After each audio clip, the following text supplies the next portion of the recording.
দাদা। তুমি এখানে তাহলে এটা কে? আরে ওটা আমার যমজ ভাই, ও কথা বলতে পারে না। তুমি তো আমাকে আগে বলনি তোমার মতন দেখতে হুবাহু যমজ ভাই আছে। আরে বাবা তুমি এখন জেনে গেছো তো, ঘরে চলো। এই ভাই সাইড দে।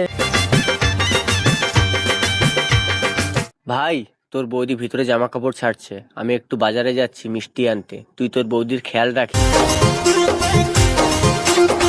দূর বাবা, কিছুতেই ব্লাউজটা খুলতে পারছি না। এই ঘরে এসো তো, ব্লাউজটা খুলে দেবে। সুস্মিতা, তোমার কতক্ষণ লাগে ড্রেস চেঞ্জ করতে? আরে ভাই তুই তুই এতক্ষণ ভিতরে কি করছিলি? আরে তুমি এতক্ষণ ভাইকে ভেতরে ঢুকে নিয়ে কি করছিলে? ড্রেস চেঞ্জ করছিলে ওর সামনে নাকি? আমি কি করে জানবো? তোমার জায়গায় তোমার ভাই দাঁড়িয়ে আছে, আমি যদি জানতাম তাহলে তোমার ভাইকে ভেতরে ঢোকাতাম নাকি? আর তুমি বাজারে গেছো তো তোমার ভাইকে নিয়ে যাওনি কেন?